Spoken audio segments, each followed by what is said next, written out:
hello, and we're back, and I have John. How do you pronounce his surname? John Montesante, Montesante. And he's very famous. Tell me about the industry, the music industry, how long you've been in it.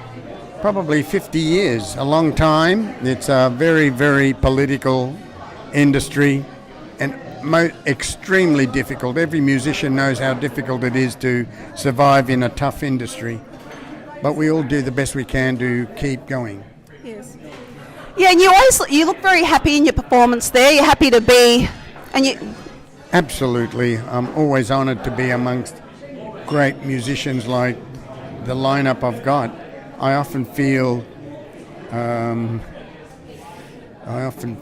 nervous amongst these giants, but at the same time, they do inspire me to aspire higher in my performance. Yeah. And that's what's beautiful about having such great players. Okay.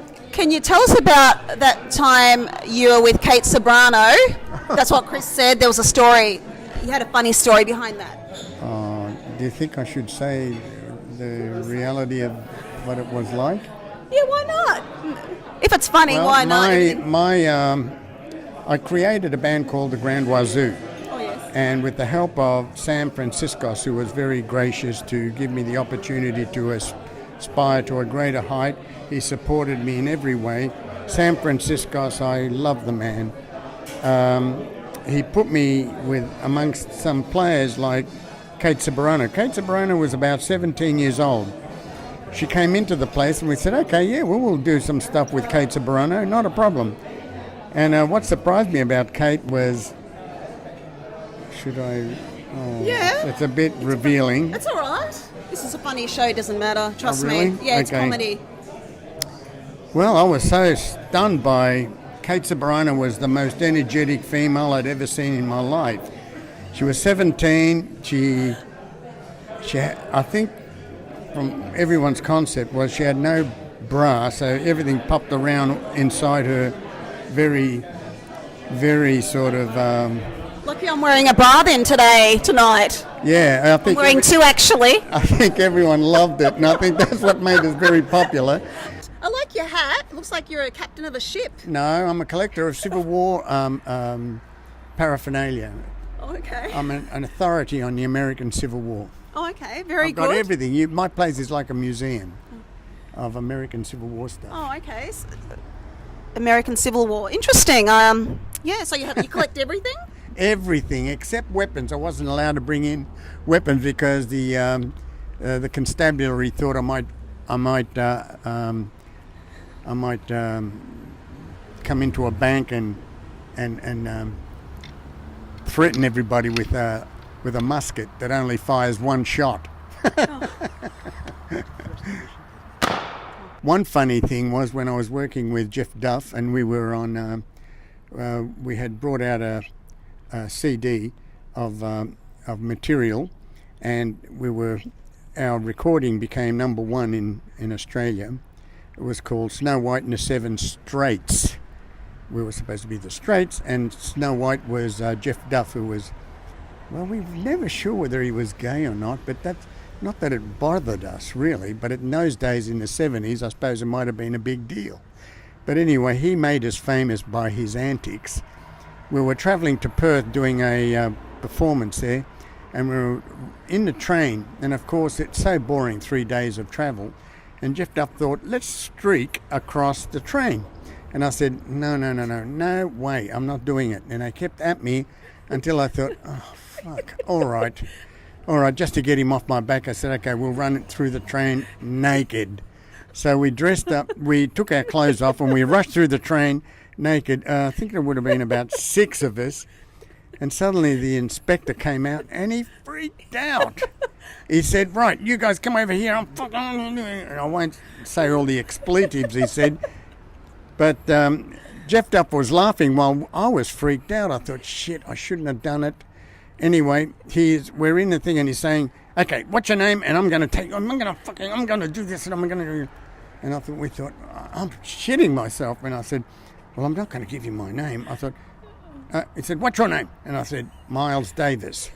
And everyone picked up on that and they said, oh, yeah, okay, well, we'll say the same.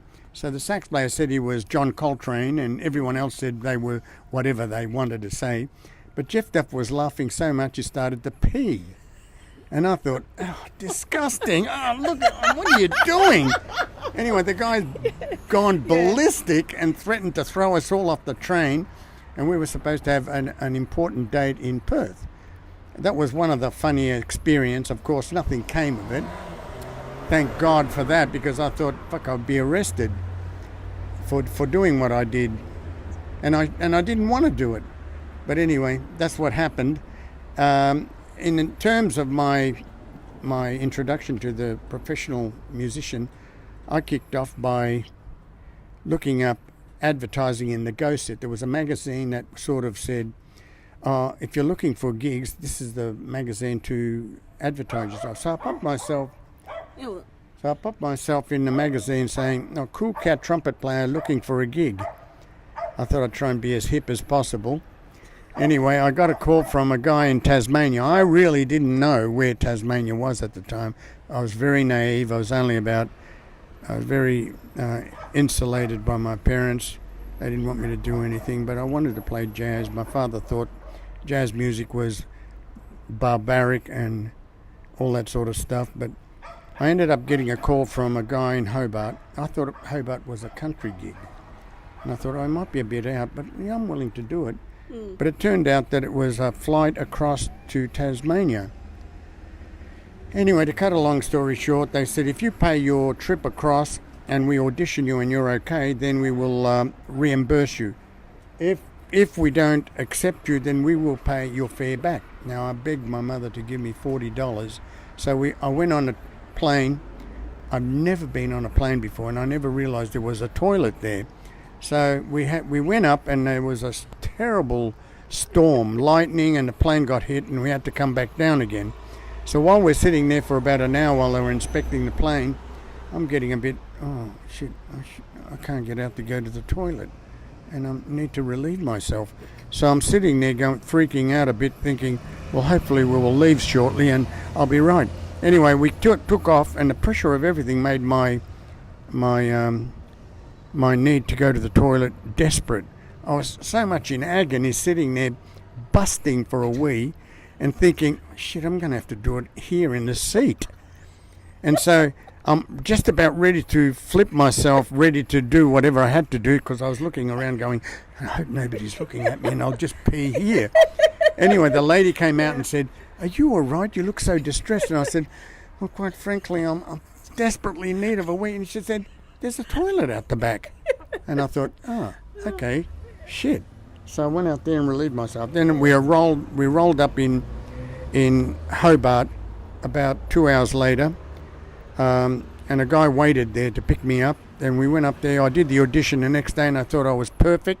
So they reimbursed me, and I started my career as a jazz soul musician in Hobart we did a year there. Then we moved to Perth. The band broke up, and we actually did a thing for the Battle of the Sounds, but Molly Meldrum didn't like our stuff because it was so brilliant. He thought that it was better to put the emphasis on young, heavy metal sort of bands. So anyway, we ended up going to Perth. We travelled across the Nullarbor. At the time, it was, about 300 miles of the roughest road ever. I mean, I can elaborate more, but I'm going through as quickly as I can. We arrived in Perth. We all lived there was 8 of us living in a house in Western Highway. It was a large 3-4 bedroom place. I was sleeping in the bathroom. I popped my bed in the bathtub in order to, because there were so many of us, we couldn't all. Yeah.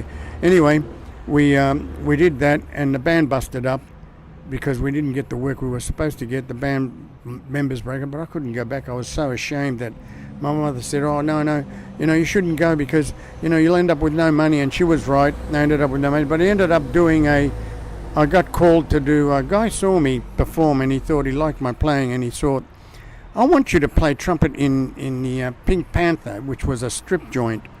So my experience was that I played in a strip joint in order to gain some money. And doing that, I saw most incredible things that would make any young man feel wonderful.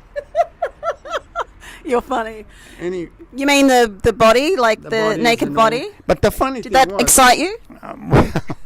well, when know what I mean? when we were performing, the smoke in the place was so thick I really couldn't see the people out there, let alone the strippers who were doing all these great things, and it was distracting because Did you get yourself a lap dance? I did a what? Lap dance, where they get all naked and give you... Oh yeah, absolutely. Oh. But they weren't pointing at me; they were pointing to the audience. At Oh. the same time, I'm trying to read my music, and ba-da-da-da, ba-da-da-da, and I'm going, oh Jesus, oh my God, oh my God. But what happened was I ended up getting sick because I wasn't used to smoke in the joint, and the place was so thick it was like pea soup smoke because of all the people who had arrived to Perth, all these Asian and whatever people off boats from Fremantle who'd come along. Anyway, I did that for a year, made enough money, and then they were moving to Port Hedland, and I said, no way am I going to Port Hedland. So I quit the band, and I did a restaurant gig for about a few months. I had enough money and went back to Melbourne, and that's when I started off with a band called Kush, and that's where I told you about Jeff Duff, and it became a famous band because of him. Oh, okay, so he made you famous. Oh, absolutely. Yeah. You know why? Because he would dress up with leotards and bring out a blow-up doll and do all this sort of sexual stuff on stage, which was outrageous in those days. And so that put us on, and then rip up the Bible, which then made it was in the papers and everything. So sometimes bad publicity is Yeah. excellent publicity. Of course. Made us famous. But the constant travelling and everything, my partner got sick of me travelling all the time,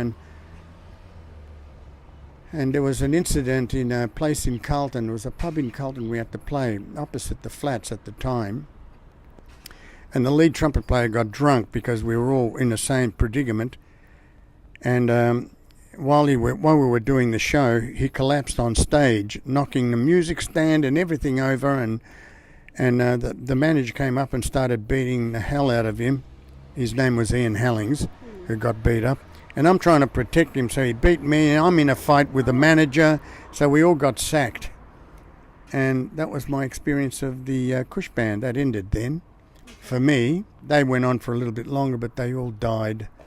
Because I suppose the important person who kept the band together was a guy called John Ellis, even though I was his offsider who supported him.